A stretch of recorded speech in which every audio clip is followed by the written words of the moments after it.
Filipenses, capítulo 2, do verso 1 até o verso 4. Nós vamos dar continuidade à nossa série de mensagens que estamos falando aqui no livro de Filipenses. Diz assim o texto sagrado: portanto, se algum conforto em Cristo, se alguma consolação de amor, se alguma comunhão no Espírito, se alguns estranháveis afetos e compaixões, completai o meu gozo, para que sintais o mesmo, tendo o mesmo amor, o mesmo ânimo, sentindo uma mesma coisa. Nada façais por contenda ou por vanglória, mas por humildade. Cada um considere os outros superiores a si mesmo. Não atente cada um para o que é propriamente seu, mas cada qual também para o que é dos outros. Vamos orar. Senhor, damos graças por este momento, essa oportunidade única que temos de poder estar na Tua presença, de poder ter acesso à Tua palavra, de poder ser auxiliado pelo Teu Espírito Santo. E nessa convicção que o Teu Espírito nos auxilia, eu clamo ao Pai querido que Ele me capacite para eu poder transmitir o que o Senhor colocou em meu coração para a Tua igreja. Também suplico, ó Pai, o agir do Teu Espírito Santo na mente, ó Pai, dos Teus filhos, para que eles tenham discernimento e venham reter no coração só o que vier da Tua parte. Eu oro ao Senhor em nome de Jesus, amém. Por assentar, irmãos. Então nós estamos dando continuidade à nossa série de mensagens, tendo aqui como base o livro de Filipenses. Na semana passada, nós falamos então no final do capítulo 1, e nós vimos que Paulo, ele mostrou o amor que ele tinha para com a igreja, e esse era o único motivo que fazia com que esse anseio que ele tinha de poder partir, fizesse com que fosse alterado, e ele continuasse aqui entre os irmãos. Ele estava disposto a se sacrificar, a poder continuar aqui com os irmãos, conquanto que isso levasse à edificação, ao crescimento espiritual ali dos irmãos. Ainda que ele ansiava, ainda que ele desejava partir, mas ele se sacrificava em virtude dele entender que o melhor que ele tinha que fazer era ficar aqui entre os irmãos para poder edificá-los e levá-los ao crescimento espiritual. Nós vimos também que Paulo ele falou sobre a necessidade que a igreja tem de se unir, tanto em espírito como também na alma, e através desta unidade os irmãos poderiam se fortalecer na fé e combater ao nosso inimigo comum, a nossa guerra comum, e isso através da unidade, do fortalecimento da sua fé. Paulo ele também falou no contexto anterior aqui, que as tribulações, elas fazem parte da nossa vida. Isso ele colocou no mesmo pé de igualdade, como uma graça que Deus ele nos dá, assim como também a fé.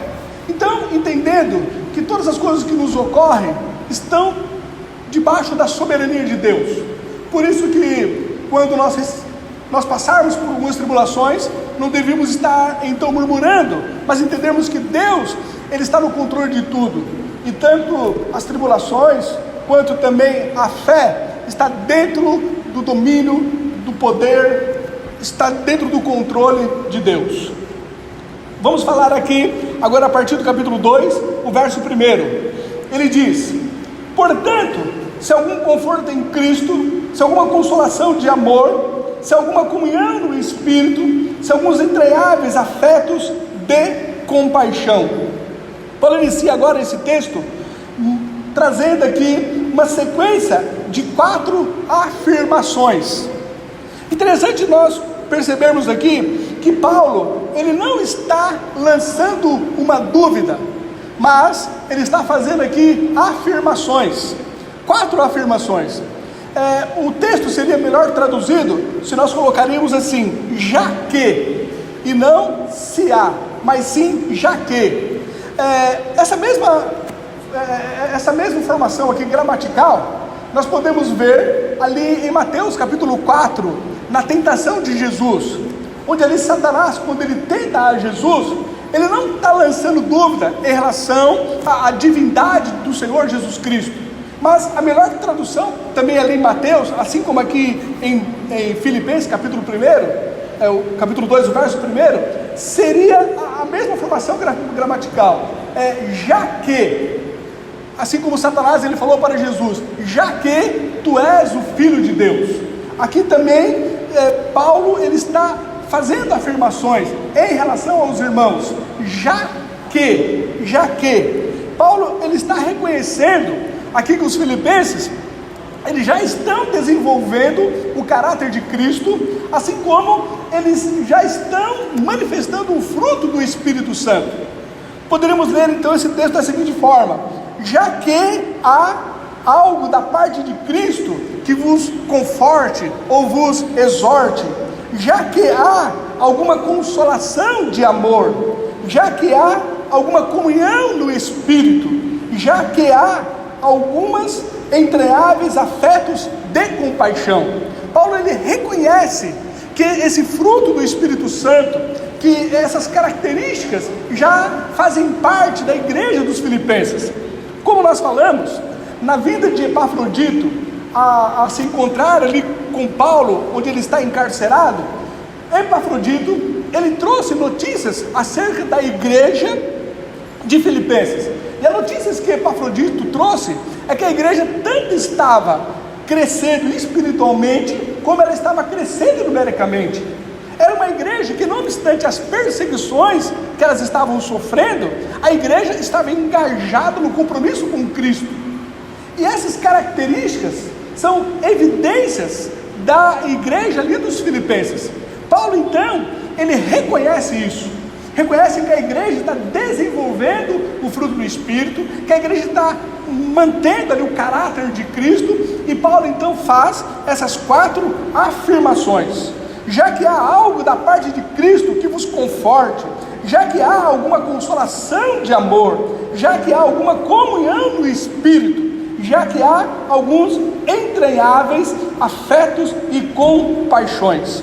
Aí ele continua, aqui no verso 2, já que vocês têm essas características, que o fruto do Espírito é manifesto em vocês, aí ele diz no verso 2, completai o meu gozo, completai o meu gozo.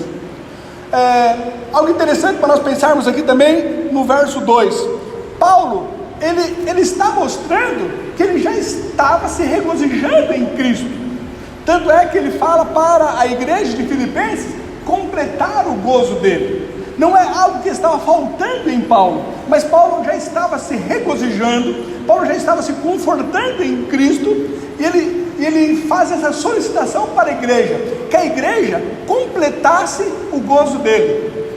Surge aqui uma pergunta: já que Paulo ele já estava se regozijando, já que Paulo já estava se alegrando em Cristo, como isso é possível? Visto que o local onde Paulo estava era num cárcere, visto que Paulo ele estava privado de poder pregar o Evangelho, aliás, privado no sentido de não poder ir aonde ele quisesse, ainda que ele estava desenvolvendo o seu ministério entre toda a guarda pretoriana, mas ele estava privado, encarcerado. Paulo ele estava necessitando de algumas coisas necessárias para o seu dia a dia, tanto é que Epafrodito levou para ele. Como pode então uma pessoa estar encarcerada, privada de poder estar nas ruas, desenvolvendo o seu ministério, indo onde quisesse, encarcerado, ele estava ali se regozijando?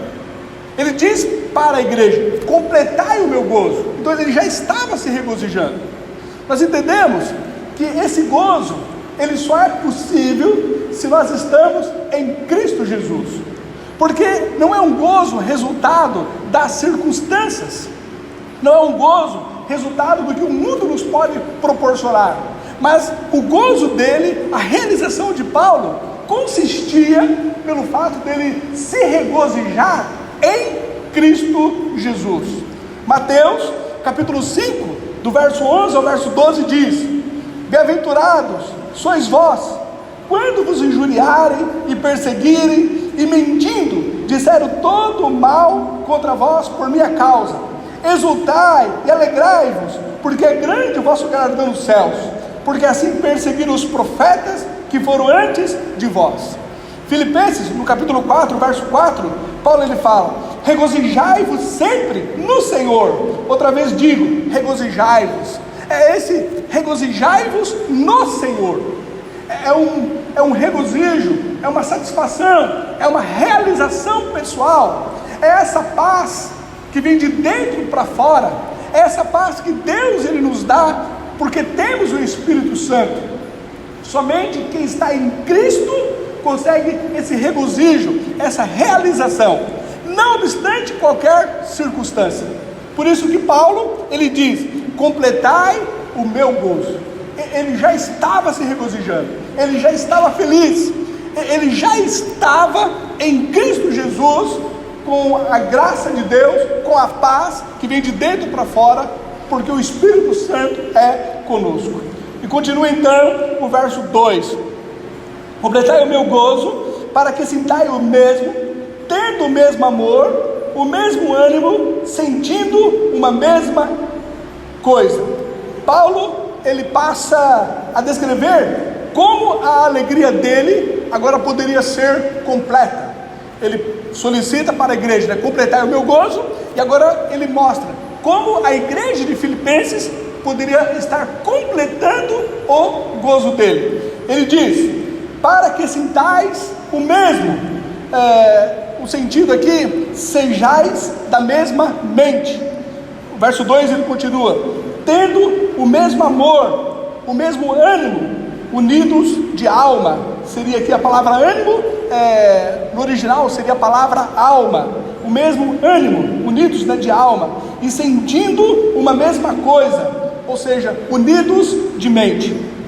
Interessante nós notarmos aqui que Paulo ele começa dizendo a necessidade de nós usarmos a nossa mente, e ele termina também mostrando a necessidade de nós usarmos a nossa mente.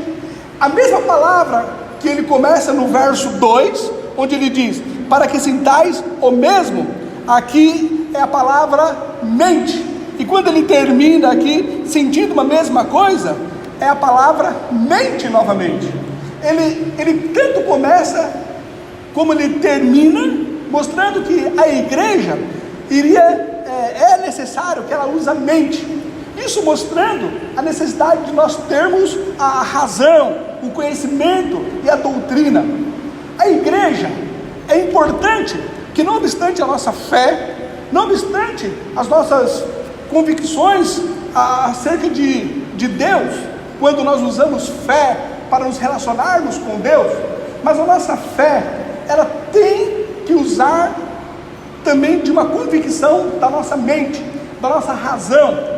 Nós cremos, mas a nossa fé não é um salto no escuro. Nós sabemos em quem nós temos crido. A base da nossa fé são as Escrituras Sagradas. E para nós então crescermos em fé, nós temos que usar a mente, nós temos que usar a razão, nós temos que usar o nosso conhecimento com base nas Escrituras Sagradas. Paulo então ele mostra que temos que exercer o conhecimento, que para que haja esse fortalecimento, para que haja o crescimento, para que nós possamos completar o gozo dele, a forma é através da doutrina, é através do conhecimento. A igreja, ela precisa cada vez mais se edificar através das Escrituras Sagradas, se edificar através da doutrina, mas isso através do uso da mente, isso através do uso da razão.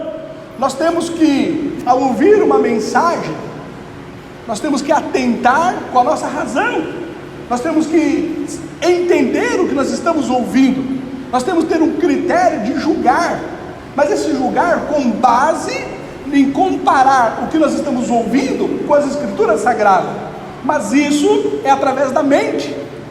Nós temos que ler as Escrituras Sagradas e também usar a nossa mente para poder entender o que Deus ele está falando conosco. É bem verdade que nós, ao lermos a Escritura Sagrada, nós somos auxiliados pelo Espírito Santo que ilumina a nossa mente, mas ele ilumina a nossa mente a partir do momento que nós buscamos entender as Escrituras Sagradas. Nós temos que usar do conhecimento, usar da razão para crescer no nosso conhecimento acerca de Deus. E é isso que Paulo, então, ele coloca aqui. Ele tanto inicia como ele termina com o uso da mente. Mas por outro lado, não obstante a doutrina, não obstante o conhecimento, ele ser muito importante para a igreja, nós não podemos deixar de usar também o amor, o afeto, a nossa alma. É interessante que em meio ao conhecimento, ele mostra a necessidade do amor. Ele diz aqui, no meio, tendo o mesmo amor e o mesmo ânimo. A palavra ânimo aqui seria a alma. Então, em meio ao nosso conhecimento, em meio à nossa doutrina, em meio ao saber, à razão, nós também não podemos ser pessoas engessadas, pessoas duras, dogmáticas. A igreja, ela precisa exercer também o amor. A igreja precisa exercer a misericórdia. A igreja, ela precisa usar a compaixão.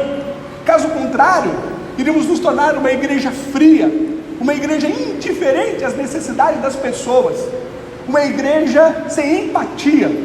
Por isso que verdadeiramente a razão, ela faz parte da necessidade da igreja, mas não obstante a razão, a igreja também tem que ter o amor, a igreja tem que ter a empatia, a igreja tem que deixar com que a sua alma ela possa ser caracterizada em um relacionamento entre os irmãos. Um texto que é muito interessante para nós vermos a necessidade do amor, da compaixão, junto com a questão da doutrina, nós podemos ver aqui em João capítulo 8. Vamos abrir as nossas Bíblias. João capítulo 8.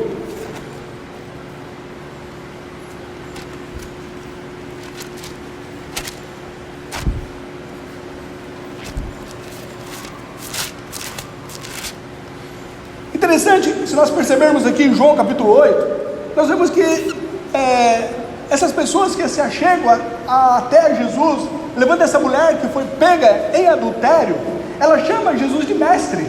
Então o contexto aqui, elas buscam aquele pregador, buscam alguém que está usando de doutrina, e chamam a Jesus de mestre. E Jesus, quando ele é confrontado ali por aqueles fariseus, Jesus ele está escrevendo no chão. Algumas pessoas conjecturam, que Jesus está escrevendo ali os 10 mandamentos. Outras pessoas conjecturam que Jesus estaria escrevendo ali os pecados daqueles que estão confrontando a Jesus. Mas na verdade nós não sabemos o que Jesus ele está ali escrevendo na areia.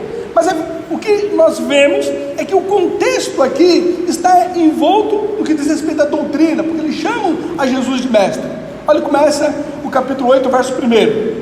Jesus, porém, foi para o Monte das Oliveiras, e pela manhã cedo tornou para o templo, e todo o povo vinha ter com ele, e assentando-se, os ensinava. Jesus usando aqui do ensino, usando da doutrina, usando aqui da razão, do entendimento.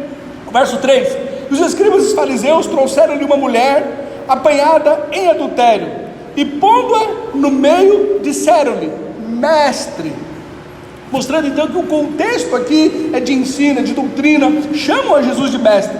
Mestre, esta mulher foi apanhada no próprio ato adulterando, e na lei nos mandou Moisés que as tais sejam apedrejadas. Tu, pois, que dizes? É o que nós acabamos de ensinar. Em meio à doutrina, em meio à lei, em meio à razão, nós temos também de usar de compaixão. Esses fariseus estavam ali querendo apedrejar a essa mulher, ou estavam querendo pegar em Jesus em alguma falha, porque eles estavam engessados na sua doutrina, estavam engessados na razão. Mas eles, ao se achegarem a Jesus, viram ali um mestre que também usou de compaixão, usou também de amor. Olha o verso 5: e na lei nos mandou Moisés que as tais sejam apedrejadas. Tu, pois, que dizes? Isto diziam eles, tentando para que tivesse de que o acusar. Mas Jesus, inclinando-se, escrevia com o dedo na terra. E como insistisse, perguntando-lhe, endireitou-se e disse-lhes: aquele que dentre vós está sem pecado, seja o primeiro que atire pedra contra ela. E tornando a inclinar-se, escrevia na terra. Quando ouviram isto, redarguidos da consciência, saíram um, a começar pelos mais velhos até aos últimos. Ficou só Jesus e a mulher que estava no meio. Endireitando-se Jesus, e não vendo ninguém mais do que a mulher, disse-lhe: mulher, onde estão aqueles teus acusadores? Ninguém te condenou? E ela disse: ninguém, Senhor. E disse-lhe Jesus: nem eu também te condeno, vai-te e não peques mais. Então, é isso que nós vemos aqui no verso 2 de Filipenses: completai o meu gozo, para que sintai o mesmo. Aqui a palavra é mente, mas no meio ele fala, tendo o mesmo amor e o mesmo ânimo. A palavra ânimo aqui é a alma, sentindo uma mesma coisa, tendo a mesma mente. Ele inicia com a palavra mente, ele termina com a palavra mente, mas em meio à nossa doutrina, em meio à razão, em meio ao nosso entendimento, ao nosso conhecimento, nós não podemos ser frios. Devemos ter o amor, devemos ter a alma, devemos ter a compaixão. Não devemos estar ansiosos em condenar as pessoas, não devemos ser frios e indiferentes ao irmão que cai, mas devemos ter a mesma misericórdia para com os outros, com aquela misericórdia para com que Deus Ele usa para conosco, e usarmos do amor, usarmos da brandura, usarmos dessa graça em meio ao conhecimento. O verso 3: nada façais por contenda ou por vanglória, mas por humildade, cada um considere os outros superiores a si mesmo. Nada façais por contenda ou por vanglória. A palavra contenda, na verdade a contenda, ela surge quando as pessoas, elas têm as suas convicções, o seu ponto de vista, e elas são engessadas, e elas não mudam, e ela põe a sua opinião, e não abre mão desse seu conceito. E quando alguém pensa diferente, quando alguém tem um ponto de vista diferente, surge então a contenda, porque a pessoa ela não se dispõe a escutar o outro, ela não se dispõe a ver a outra opinião, mas entende que o que ela pensa, as convicções dela é o certo, e somente ela é o certo. Não está aberta a diferença de opinião, e daí então surgem as contendas. Filipenses capítulo 2, do verso 14 ao verso 15 diz: fazei todas as coisas sem murmurações e nem contendas, para que sejais irrepreensíveis e sinceros, filhos de Deus inculpáveis, no meio de uma geração corrompida e perversa, entre a qual resplandeçais como astros no mundo. Pessoas que usam de contendas, que têm a sua opinião e não se dispõem a mudar, e não é humilde a ponto de entender que ela não é o dono da verdade, mas que por vezes existe alguém com outra opinião diferente que também pode ser aceita. Mas pessoas engessadas, essas pessoas que fazem então, são contenciosos, é uma característica das pessoas carnais. 1 Coríntios capítulo 3, o verso 3 diz: porque ainda sois carnais, pois havendo entre vós inveja e contendas e dissensões, não sois porventuras carnais e não andais segundo os homens? Então era uma característica da igreja de Corinto, onde Paulo afirma que eles eram carnais, por serem contenciosos, por não estarem dispostos a mudarem a sua opinião, mesmo estando errados. Entendia que só eles eram os certos, e com base nisso trazia as contendas. Paulo então lhe diz: nada façais por contendas ou por vanglória. A palavra aqui, vanglória, são pessoas cujo objetivo é adquirir o poder, e que quando essas pessoas veem outros superiores a elas, elas se sentem então ofendidas.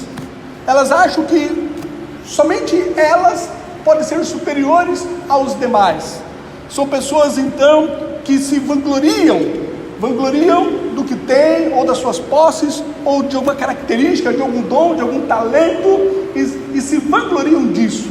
E elas não conseguem perceber que existe alguém que pode ter um talento diferente do dela, superior a ela, um dom superior, uma característica, mas quando elas se veem com outro superior, elas se sentem ofendidas.